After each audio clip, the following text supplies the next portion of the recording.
Hi, here's a little video about the layout, how it's going at the moment, while a couple of trains trundle around. I'll just take a few shots and go through what I've been doing. So on this part of the layout, I've got this sort of level crossing that I've installed. Some old kit I had, probably an Airfix kit, something like that. I had a box of old bits and pieces, so I've kind of cut into it and done what I need to do. And kind of started to embed it into the rail, the roadways. You can see also kind of there's a ramp up that goes up to level with the platform height. Come to the platforms in a minute. There's a first little bit of ballast there that I've been trying, a bit of weathering. It's kind of okay so far.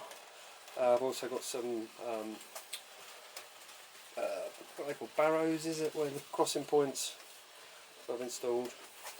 So then, yeah, moving around to the platforms. Platforms are just MDF with brick card on the front, made to look as close as I can guess what it would have looked like at the time. Then the platform surface is just coated with like a really thin coating of polyfiller and then sanded down. Don't know if the video will pick it up, but there's a couple of drains that are just, no, I can't really, just in the centre there's a couple of drains just embedded in there in the countersunk screw holes. So at the moment the station building's just an old Metcalf kit that's knocking around just for the, show you how it looked. But you can see the, hopefully you can see that the MDMF has got some like I've levelled the ground up to then go down to the road there, sort of where the car is the start of it. What I use for that is bonding plaster, which is really cheap, big bag of it, like kilos and kilos, cost 15 quid or something. I could do 100 layouts with it. You can get it to like a rough finish, a smooth finish. Get a few cracks sometimes when it dries, but that's fine because it's all part of just the undercoat. So yeah, the platforms are all done and still, you know, finished bits of painting and the top surfaces, but the basic structure is all there.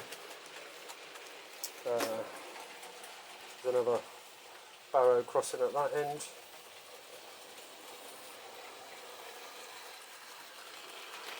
And then yeah, down at this end, I'll take you through a bit of that. So this end, underneath all of this, again is bonding plaster. You can see that I've just done a really thin coating of it there, just to give us some effect. That's on top of like paper mache. This is just hanging basket liner that I'm not sure whether I'm not going to use it or not yet. I haven't made my mind up. Quite like the effect it has. It's still not the kind of final effect you get once it's kind of done properly, but it gives an idea of what it looks like. I kind of want to get away from the sort of monotony of static glasses and things. There'll still be some, but I don't want that uniform look. So let's move down a bit closer to the bridges. I say bridges, they're more like drainage ditches with small kind of like culverts. So obviously there's a potential to kind of fill these with water, but I'm not really sure. I quite like making it as a layout that's in the high summer, so everything will be dry and parched, dusty sort of look to it. So I'm undecided as yet. So if that were the case, obviously in the summer the ditches would dry up. They're there as part of the flood defences on the Romney Marsh, so when it's dry, they're empty.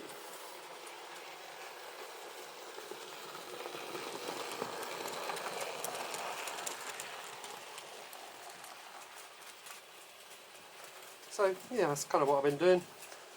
Not a lot. Oh, that's just the front side actually. Let's look at the back side. So yeah, the start of the fiddle yard's in place. Everything's wired up with point motors and decoders. Maybe I'll make another video at some point about the computer control. That's not running at the moment, I'm just running it off the normal controller. But I've got railroad and codes all set up to do points and routes for all the fiddle yards. Still really early days. I need to get detection obviously for it. Yeah, it all works really nicely as well. Bearing in mind it's a single track through the scenic, get some really good operational fun trying to get the sort of trains running and rotating through the roster, as it were. Because obviously they have to go different ways, so you have to make sure the line ahead's clear. So there's lots of kind of fun running to be had. So yeah, just finished the video there. Hope you like that. Bye for now.